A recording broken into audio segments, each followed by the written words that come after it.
नमस्ते टसिदेले फ्याफुल्ला सबैजनालाई म जोर्डन गुरुङ तपाईहरु सबैजनालाई आजको यस भिडियोमा म स्वागत गर्दछु र आजको यस भिडियो चाहिँ हामी सबैले सधैं सुनिरहेको देखिरहेको गुरु रिम्पोछे उहाँको पाठ मन्त्र र प्रार्थनाको विषयमा हो र सधैं चाहिँ आज पनि म गुरु रिम्पोछेको छोटो पाठ तपाईहरुलाई सिकाउने छु है र पाठ चाहिँ यस प्रकारको छ दिसुम सांगे Guru Rinpoche ngudrup kundang dewa chembe shap barche kunzel dudul thapo zal sowa tepso jenge labdo sol chinang sangwe barche shiwa dang samba lhengyu dubra jenge lo हजुर यो चाहिँ मन्त्र नपढ्नु मन्त्र नजप्नु अगाडि सधैं यो पाठ पढ्नु होला र गुरु रिम्पोछे हामी सबैले देखेको मतलब अब फोटोमा हैन फोटोमा त्यसो देखिरहेको हो र मूर्तिहरु पनि देखिरहेको हो र गुरु रिम्पोछेलाई चाहिँ हामीले सधैं गुरु रिम्पोछेको पाठ पढेर मन्त्र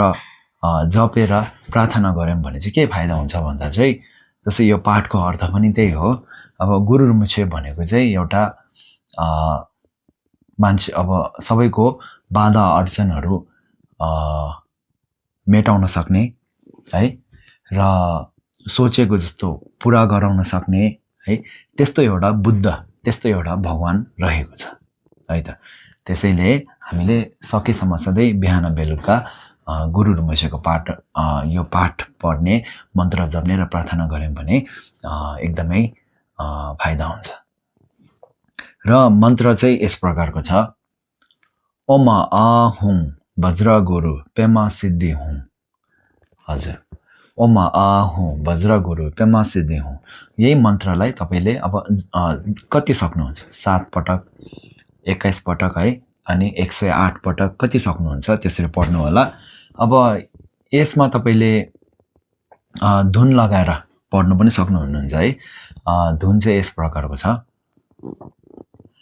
ओम आहुं वज्र गुरु पेमा सिद्धि हुँ ओम आहुं वज्र गुरु पेमा सिद्धि हुँ ओम आहुं वज्र गुरु पेमा सिद्धि हुँ ओम आहुं वज्र गुरु पेमा सिद्धि हुँ हजुर यसरी नै यो मन्त्रलाई यही धुनमा तपाई यही रिदममा तपाईले जप्न सक्नुहुन्छ है त र अनि अन्तमा प्रार्थना कस्तो छ भने पेमा जुङने खेउकु चेडाद खोर्दाङ कुसे छेदाङ सिंगामजो खेगे छेन्जो सांबो चेडावा देडा खोनर तासो किरोरशो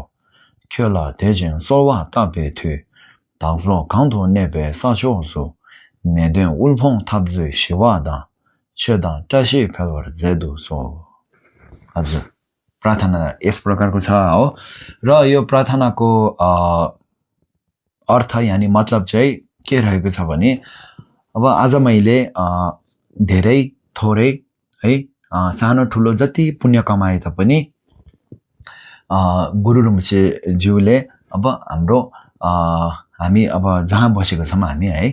यो संसारका अनि सारा दुःख पीडा बाधा अडचन है र त्यसै अब भोग हैन